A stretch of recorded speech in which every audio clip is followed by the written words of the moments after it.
hari ini seperti biasa ya orang Sunda mau menyarankan orang Sunda mau makan khas Sunda. Dan ini menu-menu makanannya ada terong, terus ada batu banteng juga, ketimun ya, terus ada tahu, sambal sama sayur tumis kangkung, sama pete, sama tidak lupa ini ada ikan jabu. Mantap guys ya.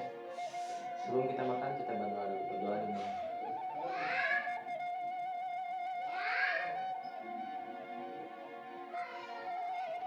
Bismillahirrahmanirrahim. Kita makan langsung saja ya guys. Baik.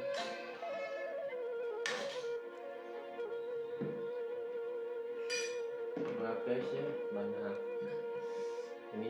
anak kecil.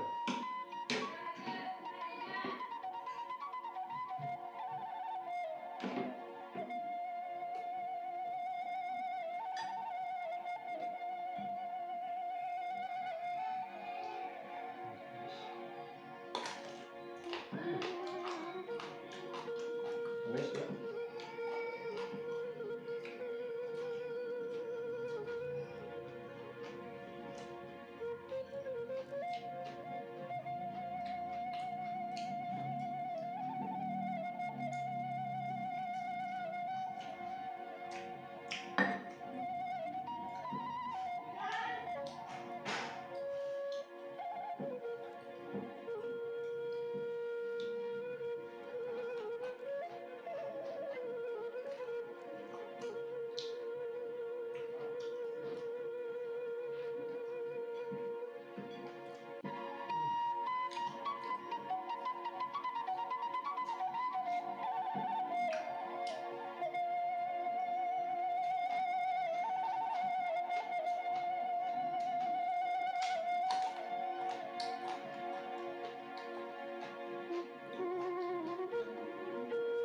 Jadi petenya ini digoreng guys.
Alhamdulillah guys ya. Ngomong hari ini nikmat sekali ya. Dan alhamdulillah menunya juga khas Sunda banget. Jadi di sini ada terong dan ada timun juga, terus tahu, sambalnya, terus ada tumis kangkung sama pete dan ikan jagung. Oke guys, cuma segitu aja mungkin yang orang sudah sharekan nih kepada kalian. Jangan lupa like, komen, dan subscribe. Karena subscribe itu gratis ya guys ya. Terima kasih yang sudah setia dan support channelnya Orang Sunda. Semoga kebaikan kalian dibalas oleh Allah Subhanahu Wa Taala. Sebelum saya undur diri, saya mau pamit dulu. Kopi pahit jangan diminum.